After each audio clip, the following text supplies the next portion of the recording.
నమస్తే.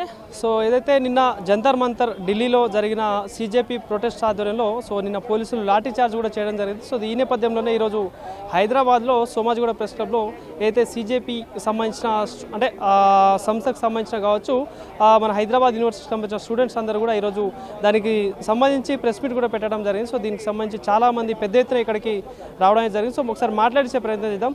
సో ఏంటంటే నిన్న జరిగిన ఏదైతే జంతర్ మంతర్లో లాఠీ చార్జ్ చేయడం జరిగింది స్టూడెంట్స్పై ఎట్లా చూస్తా ఉన్నారు అసలు ఏం చెప్తారు దీనికి సంబంధించి? గవర్నమెంట్ యాక్షన్ తీసుకోవాలని నేను కోరుకుంటున్నాను. ఎక్స్ట్రీమ్ చాలా బ్రూటల్గా సైలెంట్ ప్రొటెస్టర్స్ని కొట్టడం జరిగింది. ఫ్లవర్స్ తీసుకెళ్లిన ప్రొటెస్టర్స్ జస్ట్ ఒకటే ఒక అజెండా మీద వెళ్ళారు అందరూ. We just want the education minister to resign.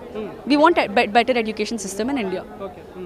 దానికోసం సైలెంట్ ప్రొటెస్ట్ చేసిన ప్రొటెస్టర్స్ని దారుణంగా కొట్టడం జరిగింది. అంటే ఫస్ట్ పోలీసులను స్టూడెంట్సే అటాక్ చేయడం జరిగింది. దాని తర్వాత పోలీసులు యాక్షన్ తీసుకున్నారని చెప్పేసి ఒకటి సర్క్యులేట్ అవుతుంది బీజేపీకి సంబంధించి. సో దానికి సంబంధించి ఎవరు ఏమైనా చెప్తారండి, మీరు వీడియోస్ చూసే ఉంటారు ఎవరెవరిని కొట్టారు, ఎలా కొట్టారు, ఎంత దారుణంగా కొట్టారు. ప్రెగ్నెంట్ విమెన్ని కూడా బస్సులో వేసేసి బయటికి రానికుండా అసలు తల పగిలిపోయేటట్టు చాలామంది ప్రొటెస్టర్స్ని కొట్టడం జరిగింది.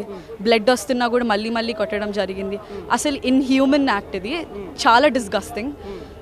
పోలీస్ అనే కాదు, ఏ మనిషికైనా కొంచెమైనా హ్యూమానిటీ ఉంటుంది కదా, ఢిల్లీ పోలీస్కి అది కూడా లేదు అని నేను అనుకుంటున్నాను. ఏం డిమాండ్ చేస్తూ ఉన్నారు మీరు? అంటే దీనికి సంబంధించి మెయిన్ డిమాండ్స్ ఏంటి?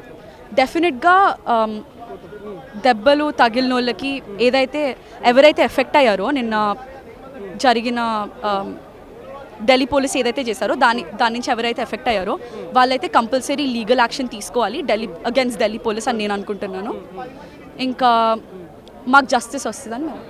ఎవరైతే ప్రొటెస్ట్ చేసే వాళ్ళంతా యాంటీ నేషనలిస్ట్ అని చెప్పేసి ఒకటి అంటా ఉన్నారు. సో ఏం చెప్తారు దీనికి సంబంధించి? మేము యాంటీ నేషనల్ కాదండి, మేము జస్ట్ ఇండియాలో బెటర్ ఎడ్యుకేషన్ కోసం కోరుకుంటున్నాం అంతే. యాంటీ నేషనల్ కాదు, మేము ఏ పార్టీకి సపోర్ట్ చేయండి నేనైతే.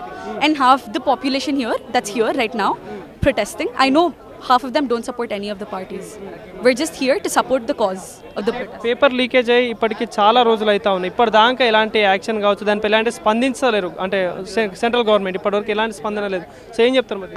ఎగ్జాక్ట్లీ అండి, అసలు గవర్నమెంట్ అసలు ఈ ప్రొటెస్ట్ని రికగ్నైజ్ కూడా చేయట్లేదు. ఇన్ని రోజులైనా కూడా అకౌంటబిలిటీ తీసుకోవాలనుకోవట్లేదు గవర్నమెంట్. అందుకే మాకు రెసిగ్నేషన్ కావాలి. Because resignation of the education minister is the first step for justice for the students. అంటే ఇప్పటిదాకా స్పందిస్తలేరు కదా, దానిపైన ఎలాంటి రియాక్షన్ కావచ్చు, ఏదైనా యాక్షన్ తీసుకోవడం కావచ్చు, ఎడ్యుకేషన్ మినిస్టర్ రెస్పాన్స్ అవ్వడం కావచ్చు, ఇట్లాంటి ఏం చూస్తలేం మనం. సో ఏం డిమాండ్ చేస్తూ ఉన్నది? అందుకే కదండి మేము ఇక్కడ ఉన్నాము. మాకు రెస్పాన్స్ వచ్చి ఎడ్యుకేషన్ మినిస్టర్ రిజైన్ చేసే వరకు మేము వెళ్ళము, ప్రొటెస్ట్ చేస్తూనే ఉంటాం మేము. Thank you.